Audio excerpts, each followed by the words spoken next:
ಹಾಗಾಗಿ ಈ ಕಾರ್ಯಕ್ರಮವನ್ನು ಹಮ್ಮಿಕೊಂಡ ರಮಾ ಮತ್ತು ಅವರ ಬಳಗಕ್ಕೆ ನನ್ನ ಅನಂತ ಕೃತಜ್ಞತೆಗಳು.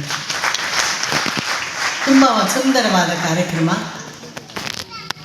ಅವರ ಪ್ರಾರ್ಥನೆ ಗೀತೆನೇ ಎಷ್ಟು ಚೆನ್ನಾಗಿತ್ತು ಅಂತಂದರೆ ನಾವು ಯಾವುದೋ ಲೋಕಕ್ಕೆ ಹೋಗ್ಬೇಕು. ಎಷ್ಟು ಚೆನ್ನಾಗಿತ್ತು ನಿಮ್ಮ ಪ್ರಾರ್ಥನೆ ಗೀತೆ, ತುಂಬ ಚೆನ್ನಾಗಿತ್ತು. ನಿರೂಪಣೆ ಮಾಡಿದವರು ಕೂಡ ಅಷ್ಟೇ ಚೆನ್ನಾಗಿ ಮಾಡ್ತಾ ಇದ್ದಾರೆ. ಮತ್ತು ನಮ್ಮ ನಾಡನ್ನು ಗಂಧದ ಬೀಡು ಅಂತಾರೆ, ಕರುನಾಡು ಅಂತಾರೆ, ಚಿನ್ನದ ನಾಡು ಅಂತಾರೆ. ಹಾಗೆಯೇ ನಮ್ಮ ನಾಡಿಗೆ ಕರ್ನಾಟಕ ರತ್ನವನ್ನು ಕೊಟ್ಟ ಆ ಕನ್ನಡಾಂಬೆಗೆ ನನ್ನ ಹೃತ್ಪೂರ್ವಕ ನಮನಗಳು.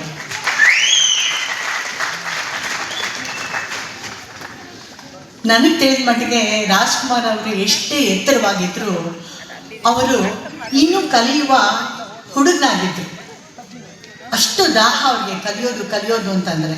ನಾವೆಲ್ಲ ನಮ್ಮ ಶಾಲೆ ಮುಗಿದ ಕೂಡಲೇ ನಾವು ಮರದ ಕೆಳಗೋ ಅಥವಾ ಕ್ಯಾರವಾನಲ್ಲೋ ನಮ್ಮ ರೂಮಲ್ಲೋ ಹೋಗಿ ಕೂತ್ಕೋತಾ ಇದ್ವಿ. ಆದರೆ ಅಣ್ಣ ಒಂದು ದಿನವೂ ಆ ಕೆಲಸ ಮಾಡಿದವರಲ್ಲ. ತಮ್ಮ ಸಹ ಕಲಾವಿದರು ಹೇಗೆ ಅಭಿನಯಿಸ್ತಾರೆ, ಅವ್ರೇನು ಕೊಡ್ತಾರೆ, ಅವ್ರಿಗೆ ಮೀರಿ ನಾನೇನು ಕೊಡೋಕ್ಕೆ ಸಾಧ್ಯ ಆಗುತ್ತಾ ನನ್ನ ಕೈಯಲ್ಲಿ ಅಂತ ವಿನಮ್ರನಾಗಿ ಎರಡು ಕೈ ಕಟ್ಕೊಂಡು ಬೇರೆ ಕಲಾವಿದರು ಪಾತ್ರ ಮಾಡೋದನ್ನು ನೋಡಿ ಆನಂದಿಸ್ತಾ ಇದ್ರು, ಅವರಿಂದ ಕಲಿತಾ ಇದ್ರು, ಅವರ ಕಲೆಯನ್ನು ವೃದ್ಧಿಸ್ಕೋತಾ ಇದ್ರು. ಎಲ್ಲರಲ್ಲೂ ಒಂದೊಂದು ವಿಷಯವನ್ನು ಕಲಿತು ಅವರು ಕೊನೆಗೆ ಸರ್ವಜ್ಞ ಆದರು. ಮತ್ತು ಅವ್ರಿಗೆ ಎಂತೆಂಥ ಪ್ರಶಸ್ತಿಗಳು ಬಂದಿದೆ. Padma Bhushan, Dada Saheb Phalke award, Kentucky award. ಜಗತ್ತಿನಲ್ಲಿ ಯಾರೂ ಅವರನ್ನು ಮರೆಯದವರೇ ಇಲ್ಲ. ಜಗತ್ತಿಗೆಲ್ಲ ರಾಜ್ಕುಮಾರ್ ಗೊತ್ತು. ಎಷ್ಟು ಮಟ್ಟಿಗೆ ಗೊತ್ತು ಅಂತಂದರೆ ರಾಜ್ಕುಮಾರ್ ಅಂದ್ಕೂಡಲೇ ಕರ್ನಾಟಕದವರು, ಕರ್ನಾಟಕದ ರಾಜ್ಕುಮಾರ್ ಅವರ ಅಂತ ಕೇಳೋ ಮಟ್ಟಿಗೆ ಅವರು ಬೆಳೆದಿದ್ರು. ಅಂದರೆ ನಮ್ಮ ಕನ್ನಡವನ್ನು, ನಮ್ಮ ಕನ್ನಡ ತವನವನ್ನು ಬೆಳೆಸಿದ್ರು ಅಂದರೆ ಎಷ್ಟು ಅವರಿಗೆ ಎಷ್ಟು ಕೃತಜ್ಞತೆ ಸಲ್ಲಿಸಿದ್ರು ಸಾಧ್ಯ ಇಲ್ಲ. ಅಂಥ ರಾಜ್ಕುಮಾರ್ ಅವರು ಸುಬ್ಬಯ್ಯ ನಾಯ್ಡು ಅವರ ಕಂಪನಿಲಿದ್ದು ಬೆಳೆದು ಬಂದವರು, ಸುಬ್ಬಯ್ಯ ನಾಯ್ಡು ಅವರನ್ನು ತೀಡಿದವರು ಅಂತಂತಂದರೆ ನನಗೆ ಹೆಮ್ಮೆ ಆಗುತ್ತೆ. ಅವರ ಮನೆ ಸೊಸೆಯಾಗಿ ಹೋಗಿದ್ದು, ಆಮೇಲೆ ಅಣ್ಣನ ಸಂಪರ್ಕ ಬಂದಿದ್ದು, ಅವರೊಟ್ಟಿಗೆ ನಾನು ಒಂದು ಸಿನಿಮಾ ಮತ್ತು ಒಂದು ನಾಟಕದಲ್ಲಿ ಅಭಿನಯಿಸುವ ಅವಕಾಶ ನನಗೆ ಸಿಕ್ತು.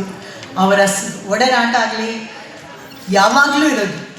ಯಾವುದಾದ್ರೂ ಒಂದು ಸಂಘ ಸಂಸ್ಥೆಯ ಪರವಾಗಿ ಅವ್ರು ಮಾತಾಡ್ತಾ ಇರಬೇಕಾದ್ರೆ ನಾವೆಲ್ಲ ಅವ್ರ ಮನೆಗೆ ಹೋಗಿ ಕೂತು ದಾಂಡಲಿ ಎಬ್ಬಿಸಿ ಅಣ್ಣನನ್ನು ಕೀಟ್ಲೆ ಮಾಡಿ, ಇಷ್ಟು ಅಂತಂದರೆ ಒಂದು ಪಕ್ಕದ ಮನೆ ಹುಡುಗ ಏನೋ, ಚಿಕ್ಕ ಹುಡುಗ ಏನೋ ಅಂತ ಅವ್ರ ಹತ್ರ ತಮಾಷೆ ಮಟ್ಟ. ಅವರು ಹಿರಿಯರು ದೊಡ್ಡವರು ಅಂತ ಒಂದು ಬೇರೆ ಭಾವನೆ ಇರ್ತಾ ಇರಲಿಲ್ಲ. ಅಂಥ ಅಣ್ಣ ನಮಗೆಲ್ಲ ಸಿಕ್ಕಿದ್ದು, ನಮ್ಮ ಕನ್ನಡ ನಾಡಿಗೆ ಸಿಕ್ಕಿದ್ದು. ಈಗ ಅವರನ್ನು ನೆನ್ಕೊಂಡು ನೀವು ಅಂಥ ದೊಡ್ಡ ಕಾರ್ಯಕ್ರಮವನ್ನು ಮಾಡ್ತಾ ಇದ್ದೀರಾ.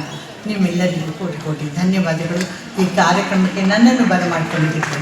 ಧನ್ಯವಾದಗಳನ್ನು. ನಮಸ್ತೆ.